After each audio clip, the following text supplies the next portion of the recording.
জানি আমার ভয়েসটা এত সুন্দর না, যার জন্য তোমরা আমার ভিডিওগুলো দেখছো না। তো যাই হোক, good morning and welcome back to my channel daily blogger Madhabi. কেমন আছো তোমরা? আশা করি সবাই খুব খুব ভালো আছো, আর আমিও খুব ভালো আছি। তো আমাদের এখানে না কয়েকদিন থেকে খুব বৃষ্টি হচ্ছে, কিন্তু আজকের ওয়েদারটা খুব সুন্দর করেছে। আমার তো ভীষণ ভালো লাগছে, যখন একটু রৌদ্র উঠে দিনটা ভালো থাকে, আমারও মনটা বেশ ভালো থাকে। আর বৃষ্টি হলেও ভালো লাগে, বৃষ্টি হলে খুবই ভালো লাগে। আমি বৃষ্টি অনেক ভালোবাসি। বৃষ্টি হলে আমার কোনো সমস্যা নেই, কিন্তু অনেকেরই সমস্যা হয়, অনেকেরই আবার বৃষ্টিটাও কিন্তু অনেক অনেক অনেক দরকার। যেহেতু এখন ধান পাট এসবের সিজন, বৃষ্টিটা কিন্তু অনেক দরকার, অনেক প্রয়োজন। তো যাই হোক, ঘুম থেকে উঠেই দেখো আমি কিন্তু কাজে লেগে পড়েছি। আর আজ হচ্ছে বুধবার, আর সকাল 7টা থেকে ব্লগটা স্টার্ট করছি। আশা করি তোমাদের ভালো লাগবে, পুরো ভিডিওটা দেখো স্কিপ না করে। তো আমি ঘুম থেকে উঠেই আগে ফ্রেশ হয়ে নিয়েছি, তারপর লেগে পড়েছে বাসি কাজে। তো বাসি কাজ বলতে আগে আমি আমার বিছানাটা তুলে নিয়েছি, তারপর বিছানাটা একটু ঝেড়ে নিয়েছি, সাথে আমার সোফাগুলো একটু ঝেড়ে নিচ্ছি। এটা হচ্ছে আমার রেগুলার কাজ। আমি ঘুম থেকে উঠে রেগুলার এই কাজগুলোই ফার্স্ট করে থাকি। তারপর সব কিছু ঝেড়ে লাস্ট আমি ঘরটাকে ঝাড় দিয়ে একদম ক্লিন করে নিয়ে যাই। যেহেতু আমাদের এখানে একটু গরম, আবার বৃষ্টি হচ্ছে, আবার কখনো গরম মানে ভীষণ গরম, সেজন্য আমি পাটি পেতে রেখেছি আমার বিছানায়, দেখতেই পাচ্ছ। এটা পাতা থাকলে ভীষণ ভীষণ আরাম লাগে ঘুমোতে আমার। তারপর চাদরটা বারবার ঠিক করতে হয় না, তো অনেকটা কাজ আমার বেঁচে যায়। আর ভীষণ ভালো লাগে এগুলোর মধ্যে ঘুমোলে, শরীরটা একদম ঠান্ডা ঠান্ডা লাগে, বেশ ভালো লাগে, সেই জন্যই পাটিটা পেতে রেখেছি। তারপর আমি ঘরগুলো ঝাড় দিয়ে এদিকে দেখো আমার কিছু গাছ আছে। আমার গাছ ভীষণ ভালো লাগে, ভীষণ বলতে ভীষণই ভালো লাগে। আমি মানে সেরকম জায়গা নেই, যার জন্য আমি গাছ আরও রাখতে পারছি না। এখানে যতটুকু জায়গা আছে এতটুকুর মধ্যেই আমি কয়েকটাই গাছ রেখেছি। তবে গাছগুলো এখনও ছোট ছোট, অনেকটাই ছোট। এখানে অনেক ধরনের গাছ আছে, আমি ঠিক নামগুলো জানি না। তবে গাছগুলোতে ফুল ফোটে না, এই গাছগুলো শুধু পাতায় হয়, বাট দেখতে ভীষণ ভালো লাগে। সেগুলোতে একটু রোজ সকালে হালকা হালকা একটু জল দিয়ে দিই। কেন কি গরমের দিন আর মাটিগুলো শুকিয়ে যায়, মাটিগুলো শুকিয়ে গেলে তো গাছগুলো মরে যাবে, সেই জন্যে হালকা একটু করে জল দিয়ে দিই। যখন বৃষ্টি থাকে মাটিগুলো ভেজাই থাকে, তখন আর জল দিতে হয় না। তবে আমার না এই ফুল গাছগুলো ভীষণ ভালো লাগে, যেগুলোতে ফুল ফোটে সেই গাছগুলো কিন্তু আমার ভীষণ ভালো লাগে। কিন্তু এখানে তো ফুল ফোটে না, তাও মানে ভালো লাগে, বাট পাতা গাছগুলো মানে একটা অন্যরকম সৌন্দর্য, আর ফুলগুলো একটু অন্যরকম সৌন্দর্য। ফুল গাছ আছে আমার বাড়ির উঠোনে আছে, আমি দেখাবো একদিন। তারপর দেখো আমি চলে এসেছি সোজাসুজি রান্নাঘরে। রান্নাঘরে এসে লাইটটা জ্বালিয়ে নিয়েছি, যেহেতু আমার রান্নাঘরটা খুবই অন্ধকার থাকে। তারপর দেখো এখানে কিছু মাছ নিয়ে বসে পড়েছি। তো এই মাছগুলো না, আমাদের এখানে দুদিন তো খুব বৃষ্টি হচ্ছিল, আজকে একটু রোদ উঠেছে, কাল বৃষ্টি ছিল। তারপর আমাকে কাল আমার দাদা, মানে আমার আপন দাদা, সে আমাদের বাপের বাড়ি বেশি দূর না, আমাদের শ্বশুরবাড়ি থেকে পাশেই, ওই দাদা এসে মাছগুলো দিয়ে গিয়েছে। ও আমাদের বাড়িতে অনেক মাছ, তো এত মাছ তো এগুলো খাওয়া যায় না, তো বৌদি আমাকে কিছু মাছ দিয়ে পাঠিয়েছে। আর মাছগুলো এতটাই সুন্দর, পুরো ফ্রেশ টাটকা, আমার দেখে এত ভালো লেগেছে। এগুলো হচ্ছে গুঁড়া মাছ যেগুলো বলে, মিক্স থাকে, কিন্তু এখানে একটা মাছই বেশি, এগুলোকে দারকেনা মাছ বলে। তো আমার এতটা ভালো লাগে না, আমার এত প্রিয় না, বাট আমার বর ভীষণ পছন্দ করে এই মাছগুলো। সেই জন্যই আমি খাই না তো কী হয়েছে, আমার বর তো খায়, ওর জন্যই আমি এইগুলোকে কেটে ভালো করে ধুয়ে ভেজে রেখে দিয়েছি। তারপর আমার বর বাজারে গিয়েছে, বাজার থেকে এইসব এনেছে, দেখতেই পাচ্ছ, আলু বেগুন পেঁয়াজ টমেটো এইসব এনেছে। তো আমি এখন ভাবছি যে এই যে ছোটো মাছটা আছে, এটাকে আমি যদি আলু আর বেগুন কুচু কুচু করে কেটে চচ্চড়ির মতো রান্না করি, খেতে কিন্তু ভীষণ ভীষণ টেস্টি হয়, তাই না বলো?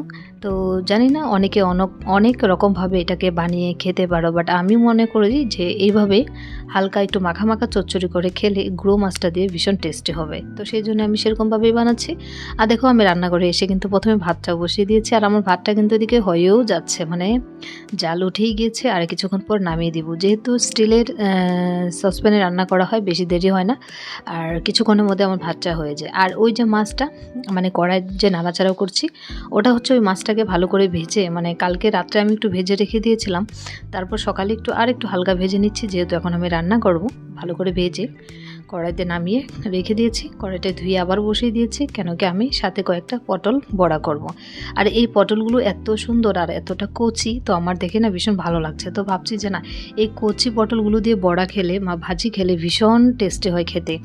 আর কখনো কি হয়, আমরা পটল বড়া করি, বাট পটলগুলোতে যদি বিচি থাকে না, ভালো লাগে না খেতে। আমার একদমই ভালো লাগে না বিচি থাকা পটলগুলো। তো এর মধ্যে বিচি তো আছে, বাট বিচিগুলো একদম কচি, কমল, মানে কমল বললেই চলে, একদম খুব সুন্দর। মানে পটলগুলো দেখে আমার এতটা ভালো লেগেছে, তখনই ভাবছি যে না, এগুলো আজকে বড়া করেই খাবো। তো সেই জন্যই সঙ্গে সঙ্গে কেটে নুন হলুদ দিয়ে মাখিয়ে এবার তেলে ছেড়ে দেবো।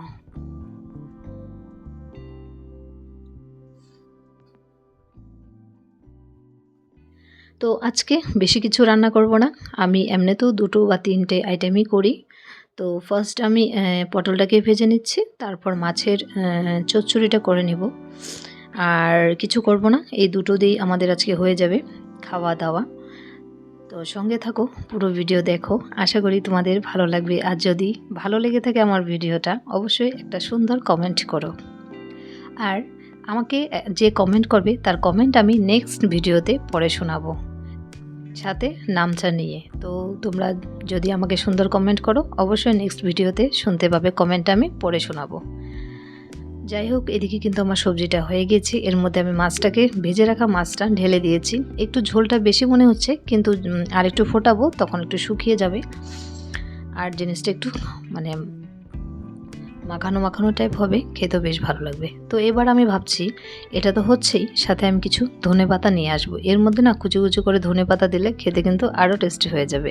সেজন্য আমি চলে এসেছি, আমাদের ঘরের পেছনে কিছু গাছ লাগিয়েছিলাম ধনে পাতা। এই ধনেটা কিন্তু সারা বছর পাওয়া যায়, এটা হচ্ছে বিলাতি ধনে, আরও অন্য নামেও জানা যেতে পারে, আমি জানি না ঠিক, আমি এই নামেই জানি এটাকে। তো এই পাতাটা কিন্তু সবসময় পাওয়া যায়, সেজন্য আমি কিছু গাছ আমার বাড়িতে লাগিয়ে রেখেছি, টবে, বস্তার মধ্যে। আমার ঘরের পিছনে যেখানে একটু একটু মাটি আছে সেখানে লাগিয়েছি। এখানে অনেক মাটি ছিল, কিন্তু বৃষ্টি ধুয়ে ধুয়ে সব মাটি নিয়ে চলে গেছে। দেখো, এখানে আদা গাছ লাগিয়েছে, হলুদ গাছ লাগিয়েছে, সাথে ধনেপাতা।